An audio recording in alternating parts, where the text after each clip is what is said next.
आज के इस क्लास में हम लोग जानेंगे कि किसी वाक्य में हेल्पिंग वर्ब हो तो हम इसे इंट्रोगेटिव सेंटेंस में कैसे कन्वर्ट करेंगे। यानी ये चूंकि सेंटेंस का सीरीज चल रहा है और ये बिल्कुल फ्री है, फ्री ऑफ कॉस्ट है। सेंटेंस का जो है 9 पार्ट नंबर 9 है और ये बिल्कुल फ्री है। आप ज़्यादा से ज़्यादा जो है अपने दोस्तों के पास इसे शेयर कर सकते हैं ताकि वो भी बच्चे जो है पढ़कर इससे लाभ उठा सकें। और इसमें हम जो भी कंटेंट आपको देंगे वो बिल्कुल डीपली देंगे। यहाँ आज हम लोग पढ़ेंगे कि जब वाक्य में हेल्पिंग वर्ब हो और इसे इंट्रोगेटिव बनाना हो तो इसके लिए कौन से रूल इस्तेमाल होते हैं बनाने के लिए। ये आइए इस चीज़ को इस वीडियो में हम लोग सीखते हैं। यानी यहाँ पे हम सीखेंगे कि how to make affirmative into into interrogative sentence.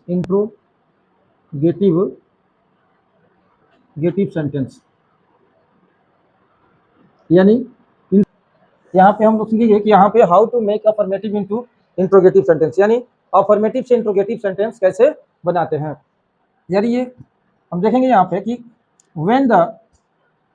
when the helping verb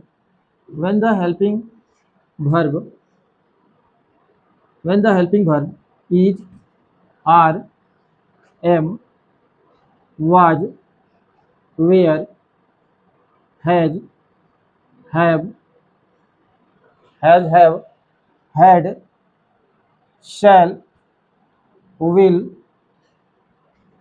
can, could, should, would, may, might, must, dare, used to, need, are in a sentence, then we make affirmative into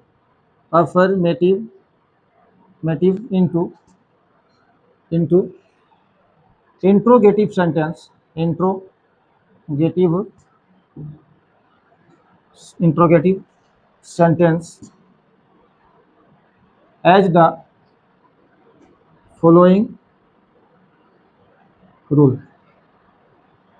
यानी कहने का मतलब यह है कि जब helping verb is, are, am, was, were, has, have, had, shall, will, can, could, should, would, may, might, must, dare ought to, used to और need are in a sentence अगर वाक्य में हो तो then we make affirmative into interrogative sentence as the following rule. यानी affirmative से interrogative sentence इस नियम के अनुसार बनाते हैं। ये देखते हैं नियम क्या है। यानी at the first H B का मतलब होता है हेल्पिंग वर्ब। एच बी का मतलब हो जाएगा यहाँ पे helping verb. Then subject after it verb.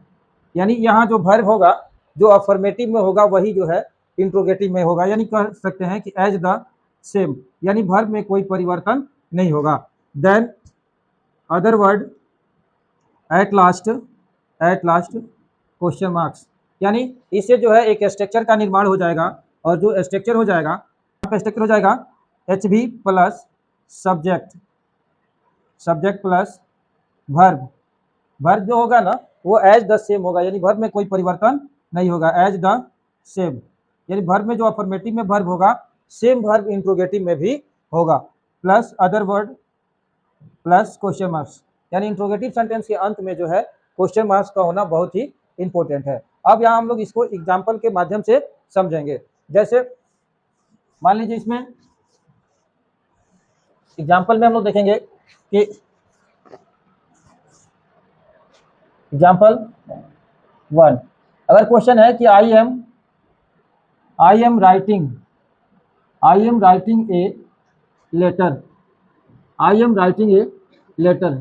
यानी मैं पत्र लिख रहा हूं और ये हमारा अफर्मेटिव सेंटेंस हो जाएगा। इसे जब हम इंट्रोगेटिव में कन्वर्ट करेंगे तो सबसे पहले हम क्या करेंगे, यहाँ पे जो हेल्पिंग वर्ब होगा उसको बाहर निकालेंगे। यानी यहाँ एम जो है बाहर हो जाएगा। बाकी इसके बाद सेम लिख देंगे, am I writing a letter, और लास्ट में क्वेश्चन मार्क्स का चिन्ह हो जाएगा। यानी अगर आपको हेल्पिंग वर्ब अगर किसी वाक्य में मिल रहा है, उससे कहा जाए कि इंट्रोगेटिव में कन्वर्ट कीजिए, तो सबसे पहले इंट्रोगेटिव में कन्वर्ट करने से पहले आप सबसे पहले जो क्या करेंगे, तो जो हेल्पिंग वर्ब होगा उसको बाहर रखेंगे और उसके बाद जो भी होगा उसको सेम लिख देंगे। यहाँ समझेंगे कि जैसे I am writing a letter का मतलब होगा कि मैं पत्र लिख रहा हूँ, और जैसे ही हम यहाँ इंट्रोगेटिव में बदलेंगे, इसको बदलेंगे, यहाँ हो जाएगा am I writing a letter, इसका मतलब हो जाएगा क्या मैं पत्र लिख रहा हूँ। नेक्स्ट एग्जाम्पल देखते हैं। यहाँ अफर्मेटिव सेंटेंस अगर हमारा है कि dogs were barking at night, कुत्ते रात में भौंक रहे थे। Dogs were barking at night, कुत्ते रात में भौंक रहे थे। अब इसे इंट्रोगेटिव में हमें कन्वर्ट करना है। यहाँ पे इंट्रोगेटिव में कन्वर्ट करेंगे तो ये वेयर को बाहर ला देंगे, क्योंकि वह नियम है कि वो जो हेल्पिंग वर्ब होगा वो बाहर आ जाएगा, इसलिए इसमें बाहर कर देंगे। अब बाकी ये जो बच रहा है, यहाँ पे बच रहा है डॉग्स, यहाँ पे बार्किंग, ये सब सेम लिख देंगे, इसमें कोई परिवर्तन नहीं करेंगे। और लास्ट में, वाक्य के लास्ट में हम क्वेश्चन मार्क्स का चिन्ह जरूर देंगे, क्योंकि विदाउट क्वेश्चन मार्क्स का जो है सेंटेंस हमारा रॉन्ग हो जाएगा। यानी dogs were barking at night का मतलब हो जाएगा कि कुत्ते रात में भौंक रहे थे, और जैसे इंट्रोगेटिव में इसको कन्वर्ट करेंगे सेंटेंस को, और were dogs barking at night, इसका मतलब हो जाएगा क्या कुत्ते रात में भौंक रहे थे। नेक्स्ट एग्जाम्पल देखते हैं। अगर अफर्मेटिव सेंटेंस हो कि सॉल्व दिस प्रॉब्लम, अगर अफर्मेटिव सेंटेंस हो कि you can solve this problem, इसे इंट्रोगेटिव में जब कन्वर्ट करेंगे ना, यहाँ इंट्रोगेटिव में ये हो जाएगा कैन, यानी ये बाहर आ जाएगा कैन, इसके बाद बाकी सब सेम लिख देंगे, can you solve this problem, और लास्ट में क्वेश्चन मार्क्स का चिन्ह हो जाएगा। यानी इसका अर्थ हो जाएगा कि क्या आप इस समस्या का समाधान कर सकते हैं। नेक्स्ट एग्जाम्पल देखते हैं। अगर सेंटेंस हमारा अफर्मेटिव है और इसमें हम I should go to school, यानी मुझे स्कूल जाना चाहिए, और जब इसको हम इंट्रोगेटिव में कन्वर्ट करेंगे तो ये शुड आ जाएगा बाहर, यहाँ लिखेंगे शुड, उसके बाद लिखेंगे आई गो टू स्कूल, यानी इसका मतलब क्या मुझे स्कूल जाना चाहिए। नेक्स्ट एग्जांपल देखते हैं।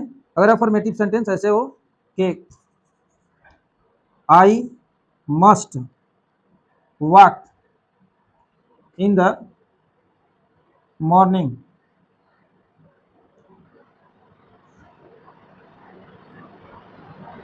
यानी I must walk in the morning, मुझे सुबह में अवश्य टहलना चाहिए। अब इसको इंट्रोगेटिव में जब कन्वर्ट करेंगे तो इसका जो सेंस निकलेगा, यहाँ पे सबसे पहले मस्ट बाहर आ जाएगा, लिखेंगे must I walk in the morning, और इसका हिंदी जो सेंस होगा कि क्या मुझे सुबह में अवश्य टहलना चाहिए। इस तरह करके जो है अफर्मेटिव से इंट्रोगेटिव, अगर वाक्य में हेल्पिंग वर्ब है तो अफर्मेटिव से इंट्रोगेटिव आसानी से इस स्ट्रक्चर के माध्यम से आप आसानी से बना सकते हैं। अगर ये वीडियो आपको अच्छी लगी हो तो इस वीडियो को ज़्यादा से ज़्यादा अपने दोस्तों के पास शेयर करें, और अगर आप रेगुलर जो है इस वीडियो को देखने का प्रयास करें, क्योंकि इसमें जो कंटेंट देंगे वो बिल्कुल डीपली मिलेगा आपको, और सीरियल से मिल रहा है, इसलिए आप फेयर भी अगर तैयार करना चाहते हो तो आसानी से सेंटेंस का फेयर तैयार कर सकते हो, और ज़्यादा से ज़्यादा अपने दोस्तों के पास इसे शेयर कीजिए।